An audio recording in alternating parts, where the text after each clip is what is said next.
Should you pay off your mortgage, and how does it affect your retirement plan? By the end of this video, you will gain clarity for your personal retirement plan and have action items to secure your retirement. To learn more about securing your retirement and all the different elements you need to know, subscribe to our channel and hit the bell to be notified when we post a video every Monday. We have helped hundreds of our clients gain clarity and get on the path to a comfortable and happy retirement. Now it's your turn. Let's dive in. Today's question is a question that Merce and I get quite regularly, and that is, should I pay my house off? And I will tell you right up front that usually we start talking about this and it comes down to an emotional versus a logical question, which if somebody asks that question, they're just thinking, hey, you know what? It would be really nice if I could just be going into retirement, or I'm in retirement and I don't have that bill. And so today we're going to talk a little bit about how we think through that. So I guess first of all, Merce, could we just talk about, the idea of what would our first questions are about where would you pull the money from and why we would want to think that through? Yeah. So when you're thinking about paying off a house, I mean, that's the dream, right? That's the idea, is you work and you eventually get to where you have no mortgage left. And then there's another train of thought that says, well, maybe if my interest rate is low, well, that money can be better served elsewhere, like in the stock market or even in a CD, to hopefully offset the interest that the mortgage is paying. So, but as far as when it comes to where do we pull money from, you've got a few options. If you just have money sitting in cash at the bank, right now rates at the banks are pretty close to zero. So that money is not working as well for you as it used to 10, 15, 30 years ago. So that's going to be one of the better places to take it. Also, because there's not a huge tax or really any tax issue there if it's just money sitting in the bank. Whereas maybe someone would say, well, I've got $1 million sitting in my IRA and I could easily take some of that money out and have it go towards paying off the house.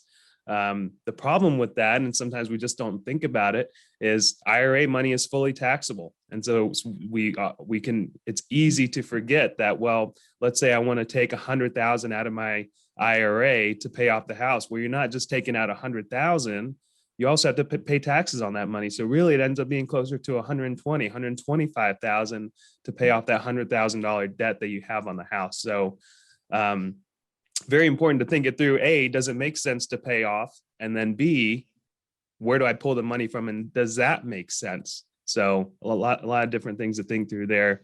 We know ultimately it is nice not to have a mortgage, but sometimes it doesn't make sense for everyone. Yeah, and I think that that is the bigger issue that we've had, where people are thinking, well, I've got this money in an IRA, I could pay it off, and we have to kind of help people think that through, and I think that's a big one. So the other aspect here is that what we talk about is more than return, is cash flow.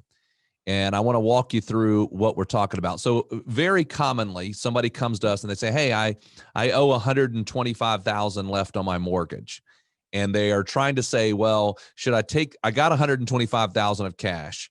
Should I take that cash and do what Merce said, invest it where maybe I can make, 6, 7, 8, 9, 10% of return? Or do I pay off the mortgage? And by the way, my interest rate on the mortgage right now is only 3%, 2%, whatever it is, doesn't matter. And so sometimes they're thinking, oh, I've got a spread there if I go and pay the house off. And so what we do is say, let's look at it just a little bit different and look at it from a cash flow. Because if I am in retirement, what I'm trying to do is say, if I were to invest let's just go use $100,000. If I were to invest $100,000, what would I get back on that I would feel good about a cash flow? And most people look at it and say, I would feel good taking 4 or 5% off of that. So that's $4,000 to $5,000 of cash flow off of that 100,000. So that's what most people think about when they think about this idea of investing. Now, so what we do is we'll take the person through and say, okay, what is your payment, your principal and interest payment on that $100,000 balance? See, remember that you used to have this mortgage that was maybe a $300,000 mortgage, and you've just been paying it down. So your payment was calculated on $300,000, not on $100,000. So now you're looking at it and you're going, well, and I'm going to just kind of tell you some real numbers. Somebody comes up to us and they say, hey, I got 100,000 balance left on my mortgage. And I say, what is your principal and interest payment? And they say, well, right now it's, $15,000 a year, which is about what, $1,250 a month, something like that, if I'm doing my math really quick. So it's basically $15,000 a year off of this $100,000 balance. Now, if you think about that, what is that cash flow on the 100,000? That's a 15% cash flow on that 100,000. I'd have to earn 15% to get $15,000 on my 100,000. So by me paying off the mortgage, I instantly have a positive cash flow of $15,000 a year by paying the mortgage off. So if you think about it from that perspective, it makes every sense in the world to pay that mortgage off. And so, when you think about it that way, it just makes it super easy. So it's not just an emotional decision, because you could do a refinance, you could do that, but then that's going to have cost to it. And most people just go, you know what? I just would feel so much better if the mortgage was paid off. So under that circumstance that I just told you about, 100%, Merce and I are going to say, pay the mortgage off.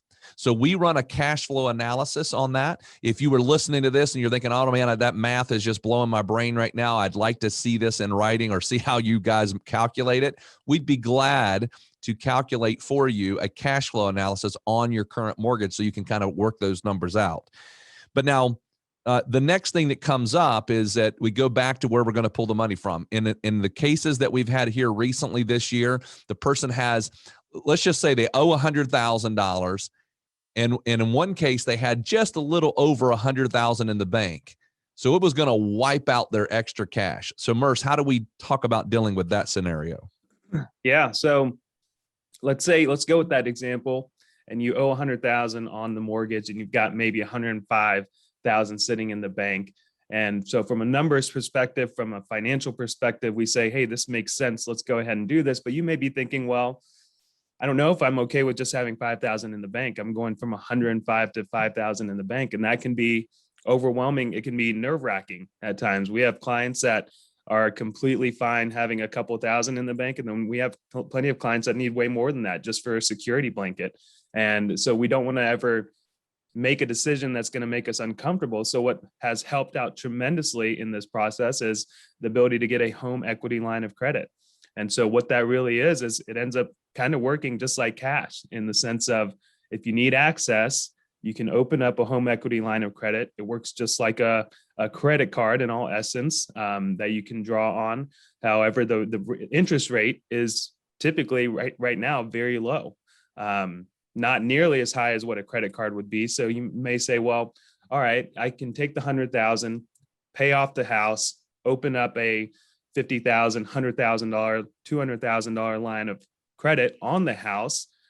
And now I've got all the access that I need. And let's say I do end up putting some money on that line of credit, whether it's 10,000 for a roof repair or buying a new car or whatever it is. Well, now we can figure out how we're going to pay that down. And it may be by just doing normal monthly payments. It may be by coming up with a plan to take money out of the IRA to start paying off the home equity line of credit.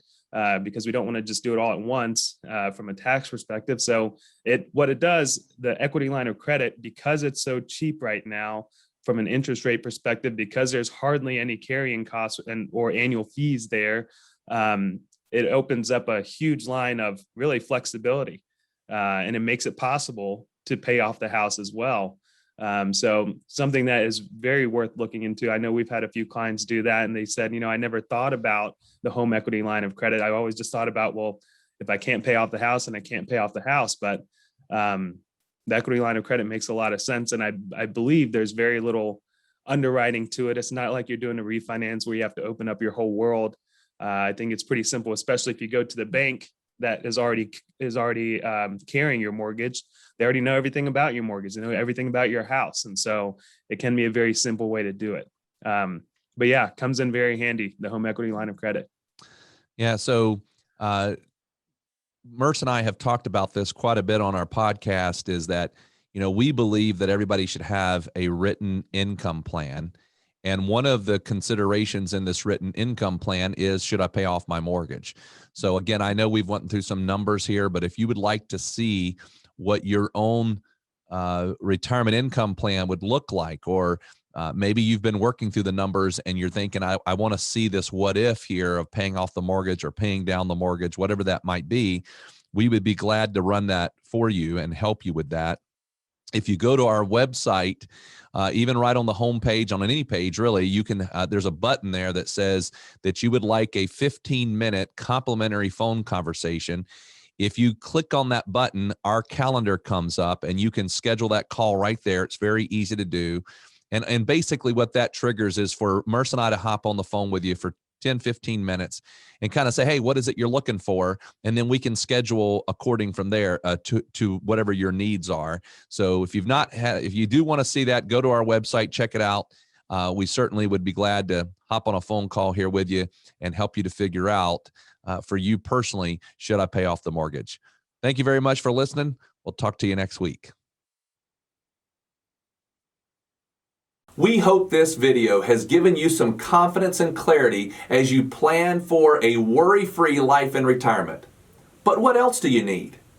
We have created a complimentary video course called 3 Keys to Secure Your Retirement. This video walks you through step by step what you need to do to get ready for retirement. You can also check out our podcast called Secure Your Retirement. You can subscribe below.